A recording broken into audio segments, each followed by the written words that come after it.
Hey guys, welcome to AD and Family. Today I'm doing our 19 and pregnancy story. So this is Miss Reina Isabella. She is 1 year old, and in this video I'm just going to talk about how we found out I was pregnant and how we told our parents. So basically, in July of 2015, at the end of July, I don't know if I missed my period or if I just knew. I kind of just knew, and my period was I took the test 4 days before my expected period, and it was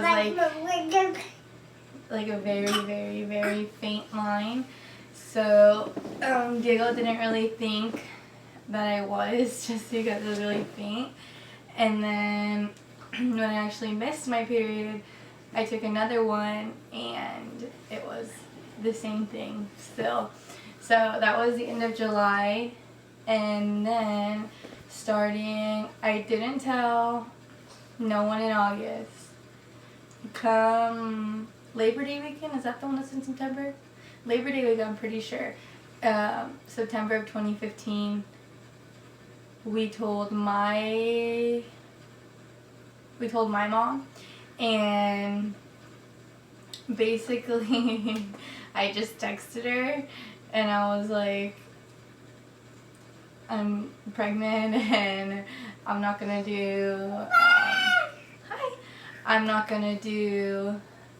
terminate my baby, blah blah blah. Basically just standing up to her, telling her that I'm not gonna do what she wanted me to do, because I already knew that's how she felt. So that was that, and then we just texted about it. And then when I finally saw her in person that night or something, we just talked about it, and she was totally cool. She was mad, but she seemed calm and collective. And then that Labor Day weekend, we were going to the lake so that was the week before Labor Day, so the end of August, beginning of September. And then the actual Labor Day weekend, that Friday, we were planning. Hi, baby. Okay, here. We were planning on going to the lake up north from where we used to live. Yeah. And so then they were packing Diego's car, and they found his bong. If you know what a bong is, you know what it's used for, you know what it is, but I'm not going to explain it. But they found his bong. His dad threw it, basically broke it, and yeah. Raina wants to tell you how she was in the belly. And so then him and his parents got in a huge fight, and his mom was like, why are you acting out, blah blah blah. And then that's basically how DJ told his parents. Yeah, so that's how we told our parents. How we told our siblings, my mom told my sister, and then my sister didn't, she didn't really say anything. We just talked about it without even addressing it. And DJ's mom told his older sister and her husband, and then his older brother, and the only one that we actually told was his little brother when we were at Olive Garden one night. And if you hear noise, it's Raina playing around in here. And then how we told my younger brother, my mom told him, and my brother's response was, oh, finally, I thought it would happen sooner. So there was no really negative reactions. Even when we made it public and we told everyone, we didn't have any negative reactions or have people say oh, you're ruining your lives, or at least no one told us. They probably said it behind their backs. or behind our backs or with other people, but like no one ever really told us, oh, you're ruining your life or something like that. Anyways, so that's basically how we told our family and how we told our parents. So back to my pregnancy with, I don't know why I wanted to do quotes. Back to my pregnancy with Raina. She was a very complicated pregnancy. Yeah, you were really complicated. At about 7 weeks, I was going to school, like college, community college, and I went to the bathroom and I was bleeding. It basically looked like the start of your period, and I was like freaking out because I thought I was miscarrying. The doctor they don't want to see you until you're like 7 weeks or something like that, or whatever I had. He didn't want to see me until I was 7 weeks. So then my mom was like looking for a doctor in our network, and so then I called his office and I was like, oh, like I'm this far, blah blah blah. So then we made an appointment, and by the time that appointment came, the bleeding had already stopped, but I still asked him about it, and he said it could be that I was miscarrying or it could be from rough sex because of all your hormones and the temperature changing, and I don't know. He just said it could be either of those two. So clearly I didn't miscarry. And so then that was at 7 weeks, and then around 9 weeks we got our first ultrasound. She was so little. She was such a little peanut. It was so cute. I'll probably like insert a picture here maybe somewhere. And then from the ultrasound, we went, I believe like once a month. Because with the insurance I had, it was really weird, and it was just really weird. So we're like, it's not like, maybe it happens to everyone, but basically like the doctor that was going to deliver me was at one office, and then like we had to go like to a different office where he wasn't affiliated with it, but they just did ultrasounds, and they would send like what they saw in the pictures of the baby to his office, and then he would evaluate it. It was weird. Anyways, so that happened, and then so like once I hit like the second trimester, every like 3 to 4 weeks I was getting ultrasounds. And then once I hit, and I didn't really get weirded out by it, I just thought it was normal.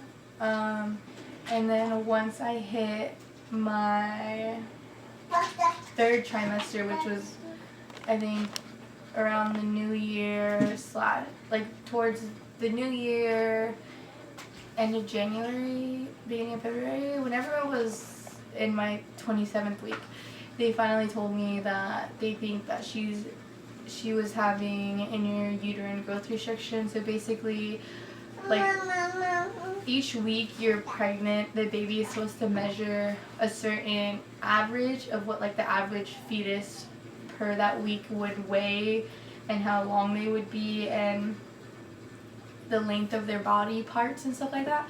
And she was always behind either a half a week or a whole week, or even 2 to 3 weeks depending on what body part it was.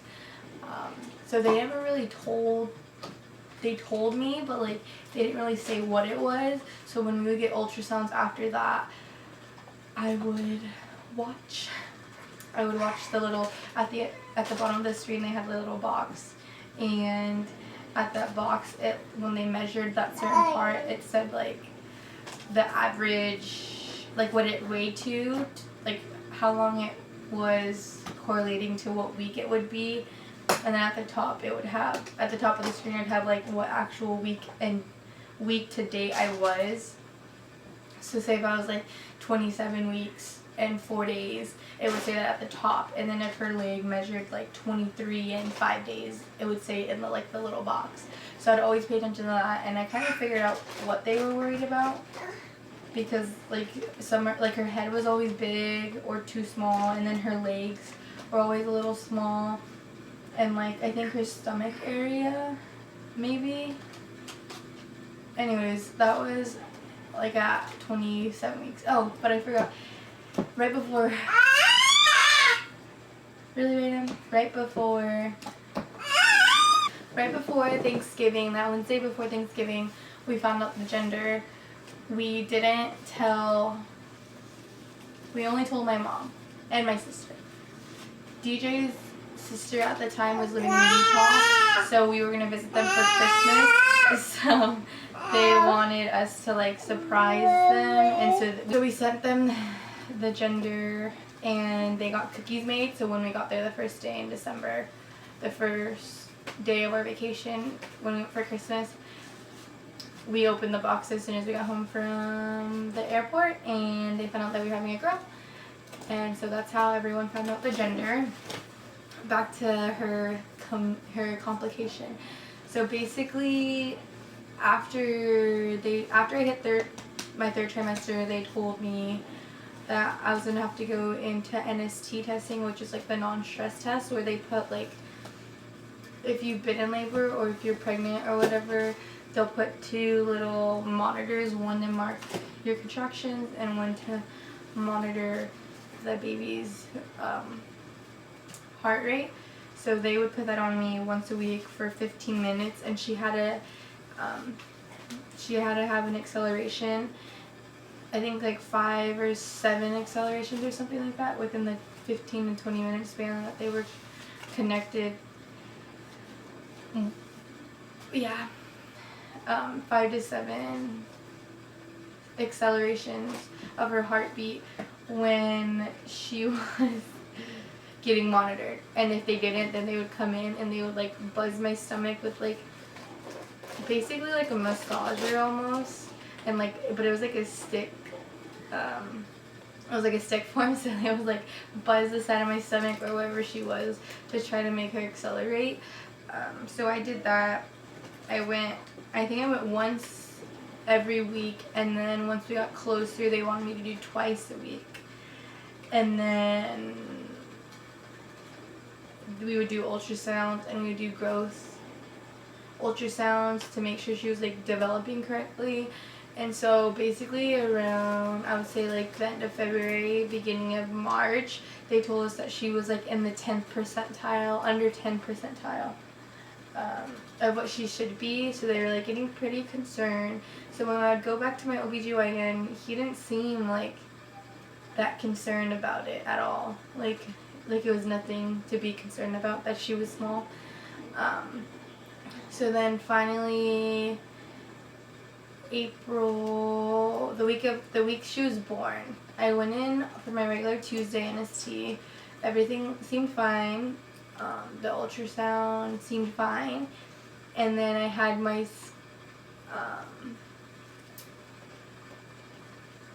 induction date April 17th at night. That's when I was going to call or whatever and go in, because finally the place where I got my ultrasounds called my doctor and was like, we think she should be induced between 38 to 39, because if she goes full term to 40 weeks, something could happen to the baby. So then my doctor scheduled us for April 17th at the hospital to get induced, and then that week we went in, like I said, for a regular NST. Everything was fine. We did an ultrasound. Everything was fine. And then we went in on that Friday to do our NST. We were doing it, and when you hear your baby's heartbeat, it's like the sweetest sound you could ever hear, because you can't physically see them. So seeing and hearing them like actually being alive is probably like the best thing you could possibly hear. So then DJ couldn't be in there. I was in the room, we get your NST, and I was just like listening, and I was watching it because I liked watching her accelerate, decelerate, to see if I was even having any contractions or anything. And all of a sudden she decreases, which isn't good. And she decreased to like 80. And it was scary. But like no one rushed in or anything, because then she like went like right back up. But then once I hit my max time, the medical assistant came in. She was like, oh, okay, let me go show it to the doctor. She goes to show it to the doctor, and then the doctor's like, she told me that the doctor said leave her on for like 10 more minutes to make sure like it doesn't decrease again, the baby doesn't decrease. So then 10 more minutes would pass, and they were like, oh, like the doctor wants to speak to you, like the doctor that they had on staff there. And so I was like, oh, okay, like I was freaking out, right? Normally DJ would come in if we were having our ultrasounds done, but he didn't come in when I would have my NSTs, like just straight NSTs, just because it would always be like really early, like 9 or 8 or 10 in the morning. And so he would just be in his like basketball shorts and his tank top. So basically the place that we would go get our ultrasounds done, it was like in a really nice neighborhood in like a town, and basically DJ didn't want to look like he was like poor. Not that we were poor, but like, you know how people judge based on what you look like, and he really just didn't want to come in that day. So when the doctor came in, he told me, we think you should induce today instead of Sunday, because they knew there too that I was going to get induced on Sunday. And I was like, what? I was freaking out. But anyways, that's the end of our pregnancy, at our 19 and pregnant story. How I found out we were pregnant with this little girl. I am going to do a video on her whole labor and delivery of her complicated labor and delivery, just like her complicated pregnancy. So go ahead, subscribe and like so you can be notified when we let out that video. So if you made it this far, thank you for watching. Go ahead and subscribe, like, or leave a comment down below on how your pregnancy was, or what age you are, or how far along you are, or anything. Go ahead tell them. Go ahead, like and subscribe, and we'll see you guys next time. Thank you for watching. Bye!